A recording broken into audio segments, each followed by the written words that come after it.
మిత్రులకు శుభోదయం. మనం ఇప్పుడు చాణక్య నీతిలో 6వ అధ్యాయంలో 3వ శ్లోకాన్ని చూస్తున్నాం. భస్మనా శుధ్యతే కాంస్యం తామ్రమమ్లేన శుధ్యతి రజసా శుధ్యతే నారీ నదీ వేగేన శుధ్యతి.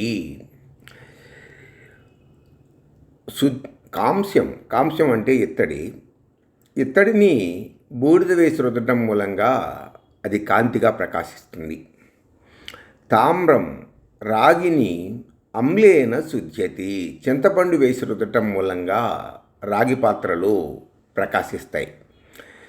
శుధ్యతే నారి రజస, నెలసరి మూలంగా స్త్రీ పరిశుద్ధురాలవుతుంది. నది వేగేన శుధ్యతి, ప్రవాహ వేగం మూలంగా నదిలో నీరు పరిశుద్ధంగా మారుతుంది అంటున్నాడు చాణక్యుడు. Brass is polished by ashes, copper is burnished with tamarind, a woman is cleaned by her monthly cycle and a river is purified by its flow అన్న మాటలు చాణక్యుడివి. స్వస్తి.